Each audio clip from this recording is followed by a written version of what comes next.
इकडनं कोणाला घ्यायचं आहे? बोलणार नाही आहेत ना, ऑपोजिशनला दे भाई. तुम्ही बोलणार आहात ना?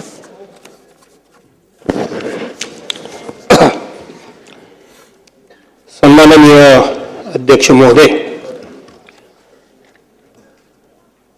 या सभागृहाचे नेते आणि राज्याचे मुख्यमंत्री सन्माननीय देवेंद्रजी फडणवीस यांनी जो सभागृहासमोर शोक प्रस्ताव या ठिकाणी आणलेला आहे, त्या प्रस्तावावर मी शिवसेना उद्धव बाळासाहेब ठाकरे पक्षाच्या वतीनं आणि माझ्या स्वतःच्या वैयक्तिक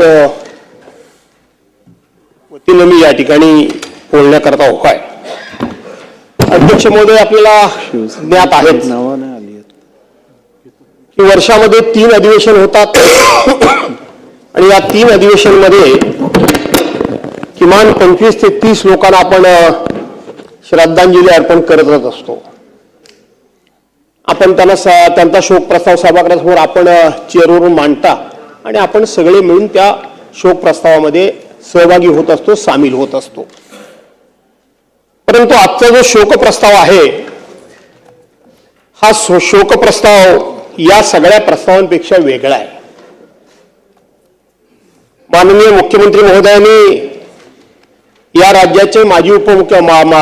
राज्याचे उपमुख्यमंत्री कैलासवासी अजितदादांबद्दल या सभागृहामध्ये अजितदादांचे सर्व पैलू, अजितदादांचं संपूर्णपणे आयुष्य, त्यांची जडणघडण, त्यांची स्वभाव वैशिष्ट्य ही सगळी सभागृहासमोर माननीय मुख्यमंत्री महोदयांनी या ठिकाणी ठेवलेली आहेत. खरं तर अजितदादांबरोबर बरेच वर्ष मी देखील काम केलेलं आहे. 1995 साली ज्या वेळेला आम्ही सभागृहामध्ये आलो, त्यावेळेला सभागृहामध्ये आम्ही सत्ताधारी पक्षाचे सदस्य म्हणून पलीकडच्या बाजूला बसत होतो आणि विरोधी पक्षाचे सदस्य म्हणून इतर सदस्यांबरोबर माननीय अजितदादा इकडे बसत होते. या कालावधीमध्ये मी कधीही सभागृहामध्ये अजितदादांना बोलताना कधी ऐकलं होतं. बुजऱ्या स्वभावाचा तरुण, अतिशय दिसायला उमदा, देखणा, अंगकाठी सरपातळ, सफेद पॅन्ट, सफेद फुल हाताचं शर्ट आणि कुणालाही त्यांनी थोडं स्मितहास्य करावं असं वाटावं आणि ते स्मितहास्य झेलण्याकरता म्हणून सगळेच जसे आसुसले असायचे तशाच पद्धतीनं माझ्यासारखा देखील आमदार पलीकडे जरी बसला असला तरी सुद्धा त्या अजितदादाच्या स्मितहास्याकरता आम्ही सगळे त्यांच्याशी जवळीक साधण्याचा प्रयत्न करत असू. परंतु सुरुवातीपासूनच म्हणतो बुजरा स्वभाव ते सगळ्यांपासून थोडे अलिप्त राहायचे हे मी बघितलं. परंतु खऱ्या अर्थात अनुभवायला कधी मिळालं तर 1990 ज्या वेळेला पुन्हा काँग्रेस, राष्ट्रवादी काँग्रेस आलं आणि त्या सरकारमध्ये अजितदादा मंत्री झाले आणि खऱ्या अर्थानं दादांच्या नसामध्ये ग्रामीण भागाबद्दल किती कळवळ आहे, किती कळवळ आहे, सर्वसामान्य माणसाला न्याय देण्याकरता म्हणून मी सत्तास्थानी बसलोय दिसत होतं, केवळ बोलण्यातून दिसत नव्हतं. सभागृह बघितले, नंतर आरोप झाले, त्या आरोपाने कधी ते व्यथित खचले नाहीत, कधी त्याच्याबद्दल त्यांनी भाष्य केलं नाही. त्यांच्याबद्दल त्या आरोपांबद्दल कधी आपण जाऊन भाष्य करायचा प्रयत्न केला तर ते दुर्लक्ष करायचे आणि कामाकडे लक्ष द्यायचे. पण या सभागृहामध्ये ते ज्या वेळेला पलीकडच्या बाजूला होते आणि या बाकावर विरोधी पक्षाचे सदस्य होते, त्यावेळेला प्रश्नोत्तराचा तास असला. अजितदादांच्याकडे कुणीही कसल्याही प्रकारची मागणी करावी आणि अजितदादांनी ती नाबडतोब करावी, त्याचं खुलाशावर उत्तर द्यावं. ते करणं शक्य असेल तर ते कसं शक्य आहे, ते करणं शक्य तर ते का शक्य नाही, इतकं सडेतोड आणि ठोस उत्तर देणारा नेता आज राज्यकर्ता म्हणून किंवा आपण राजकारणामध्ये दिसणं कठीण आहे. ज्याचं काम होण्यासारखं असेल त्याला होय म्हणून सांगणार, ज्याचं काम होण्यासारखं नसेल त्याला नाही म्हणून सांगणार. त्याच्याही पलीकडे त्यांच्याकडे अध्यक्ष मध्ये एक नैतिक बळ होतं जे मी स्वतःहून अनुभवलं. असं होतं की एखादं काम होणार असेल, परंतु ते काम झाल्यामुळं आपल्या पक्षाच्या कार्यकर्त्यावर, पदाधिकाऱ्यावर जर काही त्याचा राजकीय परिणाम होणार असेल तर त्याला स्पष्टपणे सांगण्याचं नैतिक बळ अजितदादांचं, काम जरूर होऊ शकलं असतं, जरूर मी केलं, पण हे तुझं काम केल्यामुळं माझ्या पक्षाच्या कार्यकर्त्यावर कसा परिणाम होणार आहे, त्याच्यावर कसा अन्याय होणार आहे, त्याला कसा त्रास होणार आहे, त्यामुळे मी तुझं काम करणार नाही हे सांगण्याचं धाडस हे अजितदादांच्याकडे होतं. हे सांगण्याचं धाडस हे अजितदादांच्याकडे होतं. 2005 साली 6 साली मी राष्ट्रवादी काँग्रेस पक्षामध्ये प्रवेश केला. शिवसेना सोडावी लागली, राष्ट्रवादी काँग्रेस पक्षामध्ये मी प्रवेश केला आणि 2006 ते 2005 मध्ये प्रवेश केला. 2004 मी शिवसेना सोडली, 2005 मध्ये मी प्रवेश केला आणि 2005 ते 2019 अध्यक्ष महोदय मी अजितदादांच्या बरोबर काम केलं. काही दिवस राज्यमंत्री म्हणून काम केलं, काही दिवस कॅबिनेट मंत्री म्हणून काम केलं आणि काही राष्ट्रवादी पक्षाचा म्हणून सुद्धा मी काम केलं. लोकांना असं वाटायचं की दादाला बरं वाटेल तेवढं आपण बोललो म्हणजे दादांच्या आपण जवळ गेलो, पण मी अनुभवलंय, ते निराळच अनुभवलंय. बरं वाटेल बोलणारे बरेच लोक असतात, पण खरं वास बोलण्याचं धाडस हे दाखवलं जर आपण तर त्याचं सुद्धा तोंडावर नाही, बोलण्यातून नाही, पण अजितदादांच्याकडे ते सुद्धा एक कौशल्य होतं, ते सुद्धा एक उदार भाव होता की हा खरं बोललाय. भले तो माझ्या विरोधात आहे, तो खरं बोललाय तर ते खरं स्वीकारण्याचं सुद्धा दायित्व आणि तो मनाचा मोठेपणा माननीय अजितदादांच्याकडे मी स्वतःहून पाहिलाय. माझ्यापेक्षा ते वयाने 2 वर्षांनी लहान होते, 2 वर्षांनी लहान, मी त्यांच्यापेक्षा 2 वर्षांनी मोठा आहे, 2-2.25 वर्षांनी मी मोठा आहे वयानं. पण अध्यक्ष झाल्यानंतर अध्यक्षाचा मान सन्मान कसा राखावा, मी कोणतरी एका मोठ्या घराण्यातला नेता आहे, मी राज्याचा उपमुख्यमंत्री आहे, मी मंत्री आहे आणि हा अध्यक्ष आम्ही केला म्हणून झाला, हा भावनी ही वागणूक त्यांच्या स्वभावात नव्हती. अध्यक्ष म्हणून त्याचा योग्य तो मान सन्मान राखणं हे सुद्धा त्यांच्याकडे एक संस्कार होते. एक सुसंस्कृत नेता म्हणून तोंडाने वाटताना असं वाटत असेल की फटकन बोलायचा. मी तर त्यांना आमच्या कोकणातला फणसाची उपमा द्यायचो, त्यांना तर खरं फणस खूपच आवडायचं कोकणात गेल्यानंतर. वरून माणूस हा काटेरी जरी वाटला तरी आतून अत्यंत रसाळ होता, मधाळ होता, गोड होता. अशा प्रकारचे हे दादा होते. गेलेल्या माणसाबद्दल आपण अनेक वेळा चांगलंच बोलायचं असतं, पण खरोखरच दादा चांगले होते म्हणूनच चांगलं आपण सगळे बोलणारच आहोत, याबद्दल काही शंका बाळगण्याचं काही. अध्यक्ष महोदय, परवांच्या दिवशी दादा गेले. सकाळी खरं सांगायला गेलं तर ज्या वेळेला मी दिवसभर कधीही टीव्ही लावत नाही, काही दुनिया इकडची तिकडे झाली तरी मी टीव्ही लावत नाही. मी संध्याकाळीच फक्त 1 तासभर बातम्या ऐकतो आणि विषय सोडून टाकतो. सकाळी मात्र जेवढी वर्तमानपत्र वाचता येतील तेवढी मात्र वाचून काढायची. पण हल्ली वर्तमानपत्र सुद्धा 8 वाजल्याशिवाय येत नाहीत, त्यामुळे ती सुद्धा वाचणं हल्ली कमी झालंय. पण माझा मुलगा विक्रांत धावत आला, त्यांनी बघितलं, पप्पा टीव्ही लावा. बोलो काय झालं? दादांच्या, माझ्या अंगावर काटा आला, दादांच्या विमानाचा ऍक्सिडेंट झाला. अरे बोलो काय बोलतोयस काय, कुठे झाला? नाही म्हणाला, फार काहीतरी गंभीर घडलंय, तुम्ही ताबडतोब टीव्ही लावा. मी टीव्ही लावला. त्याच वेळेला बातमी सुरू झाली होती की विमानातली साहीच्या साही माणसं या ठिकाणी दगावल्याची शक्यता आहे, अत्यावस्था आहेत, वाचल्याची शक्यता कमी. पुन्हा ती 10 मिनिटाकरता बातमी बदलली, पुन्हा ती बातमी कन्फर्म झाली आणि दाखवायला लागली. मी ताबडतोब त्या दिवशी अध्यक्ष महोदय बारामतीमध्ये पोहोचलो. त्या दिवशी मी बारामती होतो, दुसऱ्या दिवशी बारामतीमध्ये मी होतो. संपूर्ण कुटुंबीय, पवार कुटुंबियांना या ठिकाणी मी त्यावेळेला भेटलो. अध्यक्ष महोदय, खरं तर माझा हा भाषणाचा शेवटचा मुद्दा होता, परंतु हातामध्ये कागद घेऊन बोलणं माझी अडचण होते म्हणून तो ओघाने मी आला म्हणून सांगतो. यात मुख्यमंत्री महोदय, मी आज तुमची मुलाखत वाचली, रोज वाचतोय. सीबीआय मार्फत चौकशी करा, CID मार्फत चौकशी करा, DCGA मार्फत चौकशी करा, काय कशी चौकशी करा ती करा, पण महाराष्ट्राच्या मनामध्ये संशय आहे. महाराष्ट्राच्या सर्वसामान्य माणसाच्या जनतेला दादांचा अपघात झाला हे मन मानायला तयार नाही, तुमचंही मानायला तयार नाही आणि माझंही मानायला तयार नाही. कुठेतरी घातपात झालाय असंच वाटतं. काय झालं काय नाही झालं चौकशी अंती बाहेर येईल. इथं आमचे सदस्य रोहित पवार त्या संदर्भामध्ये भांडतायत, पण ते भांडत असताना दुसरी एक चर्चा घडते, ही चर्चा घडू नये म्हणून हा मुद्दा मी उपस्थित करतोय की त्या दिवशी पवार साहेबांनी सांगितलं की हा घातपात नाही, हा अपघातच होता, म्हणून रोहित पवार वेगळे बोलतात आणि पवार साहेब वेगळे बोलतात असा त्याचा अर्थ लागता कामा नये. का तर त्या दिवशी ते बारामतीतलं दृश्य बघितलं. आता महाराष्ट्र बारामतीकडे त्या ठिकाणी लोटला होता. माणसं ओळखणारी अनेक असतात आणि ते प्रत्येकाच्या मनामध्ये एक संपूर्णपणे चीड होती. कुठेतरी काहीतरी वाईट घडलंय, कुठेतरी ही दुर्घटना घडली की घडवली गेली अशा पद्धतीचा संशय प्रत्येकाच्या मनामध्ये होता. पवार साहेबांसारखा एक अनुभवी माणूस की कोणत्या वेळेला कोणतं स्टेटमेंट करायचं हे त्यांना माहित होतं. तो स्टेटमेंट करतानाची पवार साहेबांची तुम्ही ती छबी समोर आणा. पवार साहेबांनी हातामध्ये कागद घेतला होता, मान खाली होती आणि एकच वाक्य फक्त ते बोलले की हा घातपात नाही, हा अपघात आहे. का बोलले, कशा करता बोलले?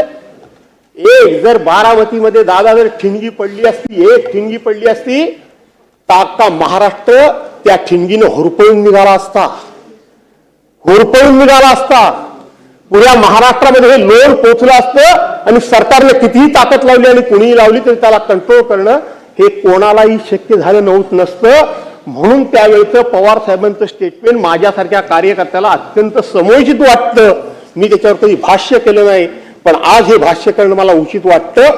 आणि म्हणून रोहित पवार आणि शरद पवार साहेब मांडतात ही भूमिका विसंगत नाही, तर त्याच्या वेळची परिस्थिती आपण नजरेसमोर आणली पाहिजे. आणि म्हणून दादांचा घात झाला की अपघात झाला हे मुख्यमंत्री महोदय शोधून काढा. यापेक्षा मी या विषयावर काही जास्त भाष्य करू इच्छित नाही. अध्यक्ष महोदय, दादा म्हणजे संपूर्ण महाराष्ट्राचा आधार होता. प्रत्येकाला दादा म्हणजे एक आधार वाटत होता. तो पक्ष कुठला आहे, ती जात कुठली आहे, तो धर्म कुठला आहे, तो पंथ कुठला आहे, त्यांच्या बाजूचा आहे की त्यांच्या विरोधात आहे, त्यांच्यावर आरोप केला की त्यांच्यावर टीका केली, त्यांना दोष दिला की काय केलं, याचा विचार न करता काम जर करून घ्यायचं असेल तर दादांच्या दालनात जावं. अशा पद्धतीचा विचार आणि सर्वसामान्य माणसाला, गरजू माणसाला आधार वाटणारा आधारवड म्हणजे अजितदादा होता. आज हा महाराष्ट्राचा आधारवड कोसळून पडला. आज हा महाराष्ट्राचा आधारवड उन्मळून पडला. कधी पडला? अध्यक्ष महोदय, ब्रह्मकमळ हे रात्रीचं उगवतं, रात्रीच्या 12 वाजता ब्रह्मकमळ उगवतं. पण महाराष्ट्राच्या राजकारणामध्ये अजितदादा पवार नावाचं ब्रह्मकमळ अगदी मध्यानीला उगवलं होतं, उमललं होतं, मध्यानीला उमललं होतं. दुपारच्या 12-1 वाजण्याच्या सुमारास उमललं होतं. तेजानं तळपत होतं. कुणाची नजर लागली माहीत नाही, पण हे उमललेलं ब्रह्मकमळ असंच त्या ठिकाणी करपून त्या ठिकाणी नाश पावलं, नाश के झपावलं. हे केवळ पवार कुटुंबियांचं नुकसान झालं नाही, त्यांच्या पक्षाचं नुकसान झालं नाही, तर समस्त माझ्या महाराष्ट्राचं नुकसान झालं, समस्त माझ्या महाराष्ट्राचं नुकसान झालं. आणि म्हणून महाराष्ट्र माझ्यापेक्षा मोठा आहे असं सातत्याने मानणारे दादा आज आपल्यामध्ये नाहीत. आणि म्हणून या सभागृहामध्ये आपण यापूर्वी प्रस्ताव मांडत असताना या राज्याचे माजी मुख्यमंत्री कैलासवासी विलासराव देशमुखांना सुद्धा आपण श्रद्धांजली अर्पण केलेली आहे. मुख्यमंत्री महोदय, माजी मुख्यमंत्री मनोहर जोशींना सुद्धा श्रद्धांजली अर्पण केलेली आहे. त्याचबरोबर माजी अध्यक्ष दत्ताजी नलावडेंना देखील श्रद्धांजली अर्पण केलेली आहे आणि माजी उपमुख्यमंत्री गोपीनाथराव मुंडेंना देखील आपण या सभागृहामध्ये श्रद्धांजली अर्पण केलेली आहे. आणि आर पाटलांचा शोक प्रस्ताव सुद्धा या सभागृहामध्ये येऊन गेलाय आणि आपण त्या शोक प्रस्तावामध्ये सगळे सामील झालेले होते. शेवटी सर्वांचं जीवन, सर्वांचं आयुष्य समानच आहे, पण तरी देखील दादांचा शोक प्रस्ताव हा माझ्या दृष्टीने खूप निराळा आहे. आणि म्हणून आपण सर्वांनी दादांना या ठिकाणी स्वतंत्र अशा पद्धतीची जी श्रद्धांजली अर्पण करण्याचा कार्यक्रम या ठिकाणी केलात.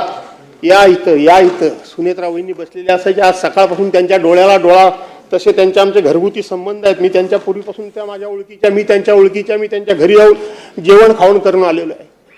पण माऊलीच्या डोळ्याला डोळा देण्याचं माझं धाडस होत नाहीये. पण आता इथं समोर बसलेले दादा दिसणार नाहीत.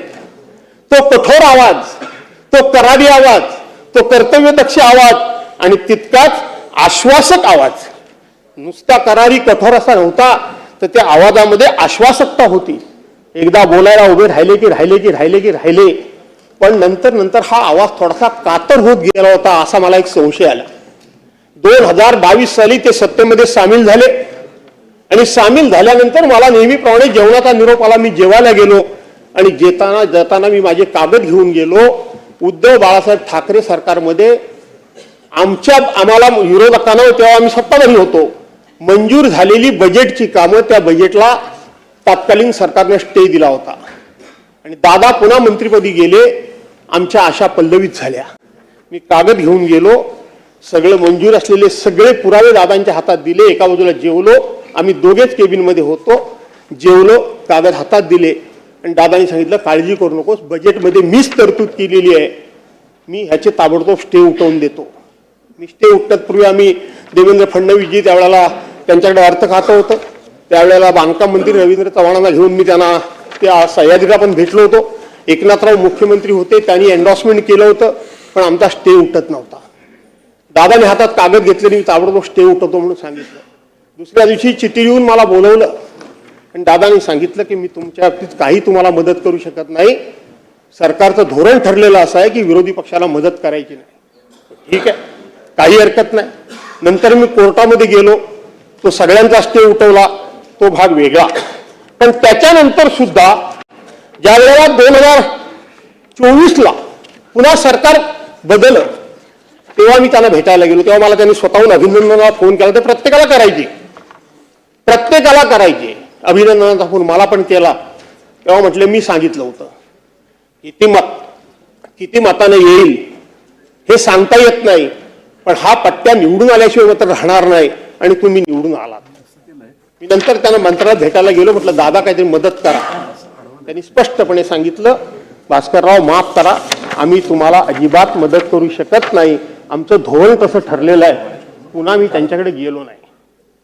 नाहीतर न चुकता दादांच्याकडे कधी मी गेलो नाही असं कधी होत नाही. सभागृहात गेल्याच अधिवेशनमध्ये इथंच मुद्दामून मी त्यांच्यावर शिवपुतळ्यावरून आरोप केले, जोरदारपणे आरोप केले. का तर रागाच्या भरात येऊन त्यांनी एखादं काम तुमचं करून टाकतो म्हणून म्हणावं. त्यांची नाडी मला माहिती होती, पण काही उपयोग झाला नाही. उलट ते आले उत्तरा द्यायला आणि मला एकदम चिडले. त्यांना तो अधिकार होता. चिडत असताना मी फक्त डोळ्यात डोळे बघितले. माणूस किती हुशार होता, माणसाला माणूस डोळ्यामध्ये किती वाचत होता. त्यांच्या एका क्षणात लक्षात आलं की ह्याने आपल्यावर आरोप केलेले नाहीत, तर हे काम व्हावं म्हणून हा राजकीय खेळ यांनी खेळलेला आहे. एका सेकंदात त्यांनी माघार घेतली, आपले शब्द तिथल्या तिथं थांबवले. असा हा नेता. आमच्या कोकणामध्ये नुकतेच गेले होते. छत्रपती संभाजी महाराजांचं स्मारक कसबा इथे संगमेश्वर तालुक्यामध्ये बांधण्याकरता म्हणून मुख्यमंत्री महोदय त्यांनी खूप सगळी टीम घेऊन गेले. उन्हा तानातून फिरले, वर खाली नाचले. तिथे गेल्यानंतर त्या मधमाशा त्यांना प्रचंड प्रमाणामध्ये त्या मधमाशांचा त्रास झाला. मला वाटतं अनेक कामं तुम्ही त्यांची पूर्ण करणार आहात. त्याच्यामध्ये हे छत्रपती संभाजी महाराजांचं स्मारक हे आमचं वैयक्तिक कोणाचं काही काम नाहीये, कोकणाचं आहे, ते आपण पुरं करावं अशा प्रकारची मी आपल्याला विनंती करतो. दादांबद्दल सांगत असताना त्यांना अनेक प्रकारे छळलं. त्यांच्या शब्दाचा अन्वय अर्थ काढून, वेगळा अर्थ काढून मी काही त्यांच्यावर हे सांगतो काय, पण थोडंसं विकास कामांच्या योजना, सरकारी योजना, विकास कामं याच्यावर महाराष्ट्रामध्ये बोलायचं झालं तर दादांचा कोणी हात धरू शकत नव्हता. पण राजकीय कोणावर टीका टिप्पणी करायचं म्हटलं की थोडे कुठेतरी ते नेहमी फसायचे. राजकीय टीका टिप्पणी करण्यामध्ये, शब्दामध्ये कुठेतरी फसायचे आणि मग त्या शब्दाला धरूनच सगळे त्यांना चारी बाजूनं त्यांच्यावर उगाच आरोप करत असायचे. आणि म्हणून दादा कधी कधी शब्दात फसत होते, परंतु तितकेच मागे घ्यायची त्यांची तयारी असायची. त्यांना तोही त्रास झालेला मी त्या ठिकाणी बघितलेला आहे. हल्लीच एका IPS अधिकाऱ्याला त्यांनी नुसता फोन लावला. IPS अधिकाऱ्याचं पोलीसचं काम आणि ते काम होतं महसूल विभागाचं, माती खणत होता म्हणून तिथं IPS अधिकारी गेली. आपल्या कार्यकर्त्यांनी फोन केल्यानंतर फोन करावा लागतो आणि मग ते IPS अधिकारीचा एवढा रुबाब. आणि आम्ही राज्यकर्ते सगळ्याच पक्षाचे आमचे, आम्ही दादांना घेण्याचा प्रयत्न केला. माझ्या पक्षाच्या वतीने पण टीका झाली, मी नाही म्हणणार नाही. सगळ्यांनीच टीका केली की दादा मुख्यमंत्री झाले म्हणून काय झालं, त्यांचे कार्यकर्ते असे झाले म्हणून काय झालं. अरे ते IPS अधिकाऱ्याचं काम आहे काय त्या ठिकाणी जाऊन कोण माती उत्खनन करत असेल तर त्याला अटक करणं, त्याला दम देणं ते महसूल विभागाचं काम आहे, ते तहसीलदाराचं काम आहे, ते प्रांताचं काम आहे. आणि ही गेली का ती कशाला सिव्हिल ड्रेसवर? जेव्हा चारी बाजूने दादांवर टीका व्हायला लागली, मी स्वतःहून स्टेटमेंट दिलं. कोण IPS अधिकारी, काय समजते उपमुख्यमंत्र्यांबद्दल एवढं बोलते ती? तिला कोणी अधिकार दिला? कोणी असले म्हणून काय झालं? ती तिच्या खात्याच्या बाहेर जाऊच कशी शकते? वगैरे वगैरे माझ्या पद्धतीने मी स्टेटमेंट दिलं. बावनकुळे साहेब, दादांचा मला रात्री फोन आला 11:30-12 वाजता की भास्करराव तुमचं मी स्टेटमेंट बघितलं पण आता हा विषय वाढवू नका. मी इथे थांबवायचं ठरवलंय. मला कळत नव्हतं की दादांना नेमकं काय खूपच होतं, काय सलत होतं. हा माणूस इतका कसा काय हळवा व्हायला लागला की हे वाढवू नका, हे करू नका, ते करू नका, ते करू नका. असे दादा कसे काय होऊ शकतात? अशा प्रकारचा विचार हा माझ्या मनामध्ये सुद्धा आला. आणि म्हणून बांधवांनो भगिनींनो, किती बोलाल तेवढं भरपूरच आहे. एक किस्सा माझ्या आयुष्यातला सांगावा की न सांगावा असा सारखा मनामध्ये आहे, पण मला वाटतं तो सांगावा. चुकला तर तो माझा काढून टाका रेकॉर्डमधून. 2006 साली पक्षानं मला, राष्ट्रवादी काँग्रेस पक्षानं मला विधान परिषदेची उमेदवारी दिली आणि दादाने मला देवगिरीला मुख्यमंत्री महोदय भेटायला बोलवलं. मला वेळ झाला. दादा वरती निघून गेले होते, वरती रूम मध्ये. त्यांनी फोन लावला ऑपरेटरने, तुम्हाला किती वाजता बोलावला होता? तुम्हाला माहित आहे त्यांची बोलण्याची पद्धत. म्हटलं दादा उशीर झाला. बरोबर, ठीक आहे, ती तुम्हाला काय वस्तू ठेवली ती घेऊन जा. त्यांनी मला वस्तू जी ठेवली होती, राधाकृष्ण विखे पाटील साहेब, ती माझ्या निवडणुकीकरता 25 लाखाची मदत मला ठेवली होती. मी 1974 सालापासून व्यवसायात आहे. इतके वेळा आमदार झालो, पण 25 लाख रुपये आयुष्यात एकत्र कधीच बघितले नव्हते. एकत्र 25 लाख माझ्या आयुष्यामध्ये मी पहिल्यांदा त्या दिवशी बघितले. आणि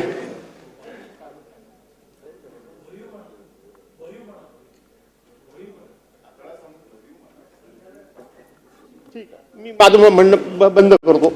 ठीक आहे. त्याच्यानंतर मी असं ठरवलं होतं की माझ्याकडे काही अमुक काय येईल, त्या दिवशी पहिला दादांना भेटेन. दादांना मी भेटायला गेलो. दादानी त्याच्यामध्ये भर टाकून मला परत पाठवलं. घेणं सोडाच, पण त्याच्यामध्ये भर टाकून मला सन्मानानं परत पाठवलं. असा हा नेता, आज हा नेता आपल्या सर्वांच्या मधून निघून गेला. शेवटी जो आवडे सर्वांना तोची आवडे देवाला, असं जे म्हणतात, त्याच पद्धतीनं हे सगळं घडलेलं दिसतंय.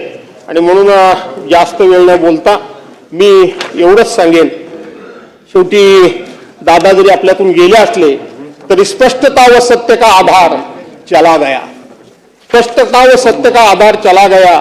स्नेह प्रेम प्यार का मीनार चला गया. स्नेह प्यार का, प्रेम और प्यार का मीनार चला गया. हमारे दिल से दूर तो वह जा न पाएगा. हमारे दिल से दूर तो वह ना जा पाएगा. वो छोड़कर ये संसार भले ही चला गया. त्याने हा संसार सोडून गेले असले, हे जग सोडून गेले असले तरी तुमच्या हृदयातून ते जाऊ शकणार नाहीत, जाणार नाहीत. अशा दादांना मी माझ्या कुटुंबातर्फे, उद्धव बाळासाहेब ठाकरे पक्षाच्या वतीनं या ठिकाणी भावपूर्ण श्रद्धांजली अर्पण करतो. दादांच्या वयोवृद्ध मातोश्री घरामध्ये आहेत. पवार साहेबांसारखा वयोवृद्ध नेता काका त्यांच्या घरीमध्ये आहेत. सुनेत्रा वहिनी पवार आहेत, यश आहे, पार्थ आहे. या सर्वांना हे दुःख सहन करण्याची आई जगदंबेनं ताकद देव, अशा प्रकारची प्रार्थना करतो. त्याचबरोबर स्वरूपसिंग हिर्या नाईक यांच्या इथं असताना मी आमदार होतो. त्यांच्याबरोबर अनेक वेळा आमचे संबंध आलेले होते. शालिनीताई वसंतराव पाटील ह्या सुद्धा सभागृहामध्ये आम्ही आमदार असताना होतो. आमचे मित्र राज पुरोहित हे सुद्धा आमच्याबरोबर आम्ही एकत्र काम केलेलं आहे. राज्यमंत्री गंगाधर पटणे यांनी सुद्धा आम्ही एकत्र काम केलेलं आहे. निळकंठ चिंतामण फालक हेच तेवढे फक्त आम्हाला परिचित नाही. विश्वास रामचंद्र नांदेकर यांनी आम्ही सुद्धा एकत्र काम केलेलं आहे. रूपलेखा खंडराव ढोरे ह्या 1995 ते 99 युतीच्या आमदार म्हणून आम्ही एकत्र काम केलेलं आहे. या सगळ्यांच्या दुःखद निधनाबद्दल मी या ठिकाणी शोक व्यक्त करतो, त्यांनाही श्रद्धांजली अर्पण करतो आणि या ठिकाणी थांबतो. भुजबळ साहेबांची प्रकृती अस्वस्थ असल्यामुळे ते डिस्चार्ज घेऊन फक्त या शोकात भाग घेण्यासाठी आले.